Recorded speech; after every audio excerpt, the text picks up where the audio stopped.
আমি তো গুনাহ করতে করতে পাহাড় পরিমাণ গুনাহ কইরা ফলাইছি। আল্লাহ আমি গুনাহ করতে করতে সাগরের পেনা পরিমাণ কইরা ফলাইছি। আল্লাহ আমি যেদিকে তাকাই শুধু গুনাহ আর গুনাহ। মাবুদ গো, আমার গুনাহ সম্পর্কে যদি মানুষ জানতো, আমারে মানুষ ইজ্জত করতো না। আমার গুনার ব্যাপারে যদি বাবাই জানতো, বাবা সন্তান বলে স্বীকার করতো না। আমার গুনাহটা যদি মা জানতো, মাও সন্তান বলে ডাক দিত না। আমার গুনাহ যদি আমার সন্তানরা জানতো, আব্বা বইলা কোনোদিন আমাদেরকে ডাকতো না। আমার গুনাহ যদি গ্রামের মানুষ জানতো, নেতা বলে ডাক দিত না। এই গুনাহ একমাত্র মালিক জানে।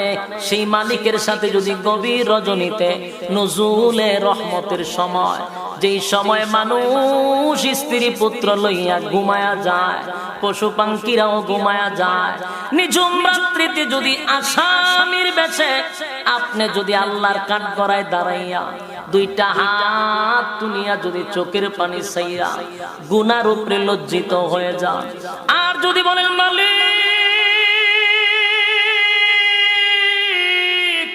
তামাম পৃথিবীর মানুষ আল্লাহ গভীর রাত ঘুমায়া আছে তার স্ত্রী পুত্র লইয়া, আল্লাহ পশু পাখিরাও ডালে ডালে ঘুমায়া গেছে গো। আল্লাহ আমি যে আপনার এক আসামি, গুনার বোঝা লইয়া আপনার সামনে দাঁড়াইছি। আল্লাহ আমি আমার গুনার উপরে লজ্জিত। গুনার দিকে তাকাইলে মাফের যে কোনো আশা নাই গো। আল্লাহ আপনি আমার গুনার ছাড়া আর কেউ জানে না, কেউ জানে না। আল্লাহ আমি আপনার দরবারে নত হয়ে গেলাম, লজ্জিত হয়ে গেলাম।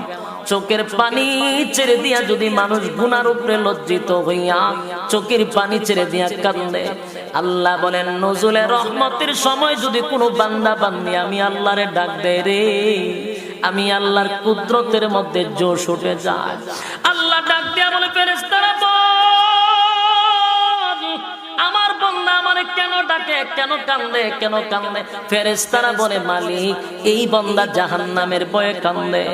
আমার আল্লাহ জিগায়, বান্দা কি জাহান্নাম কোন সময় দেখছে? না মালিক, জাহান্নাম কোন সময় দেখে নাই। তাহলে জাহান্নামের ভয়ে কেন কান্দে? বলে ওয়াজ মাহফিলে বৈশা বৈশা জান্নাত জাহান্নামের বয়ান শুনছিল, শুই না